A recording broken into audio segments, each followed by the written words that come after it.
Hello বন্ধুরা, আমি সঙ্গীতা। আমার পেজে তোমাদের সকলকে ওয়েলকাম। কেমন আছো সবাই? আশা করছি ভালো আছো।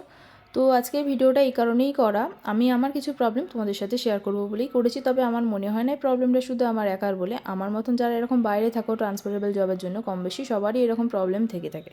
তো প্রবলেমটা হলো এটাই, এখন আমি যেটা বার করছি ফ্রিজ থেকে ওটাই, মানে হচ্ছে মাছ। যেহেতু আমরা বাঙালি, মাছ ছাড়া তো আমাদের চলবে না। তবে আমাদের ওখানে হচ্ছে মাছটা তুমি যেমন নেবে তেমনই তোমাকে দেবে, মানে 250 থেকে নিলেও কেটে বিক্রি হয়। কিন্তু এখানে না সেই জিনিসটা হয় না। মানে যাই মাছ নাও না কেন, 800 হোক, 1 কেজি 1.5 কেজি যাই হোক না কেন, গোটাই নিতে হবে। কেটে হয়তো ওনারা দেবে, কিন্তু মাছটা গোটাটাই নিতে হবে। যেহেতু আমরা এখানে থাকি দুজন, গোটা মাছ নিলে আমাদের দুদিনের মধ্যে খেয়ে শেষ করে দিতে হয়। মানে খেতে না পারলেও জোর করে খেতে হয়, যার জন্যই নিলাম।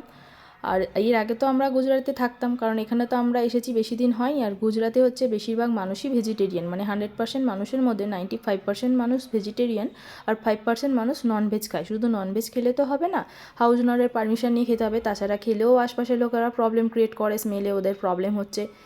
তো ওই জন্যই খেতাম না, হয়তো মাসে একবার কি দুবার লুকিয়ে লুকিয়ে খেতে হতো ভয়ে ভয়ে।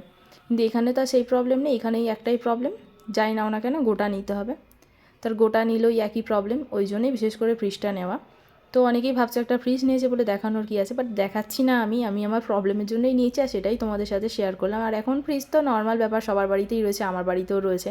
কিন্তু এখানে থাকলেই নিয়ে এখানে ওখানে ঘুরতে হবে বলেই এতদিন নিইনি। ব্যাস এইটুখানি, আর কিছু বলার নেই।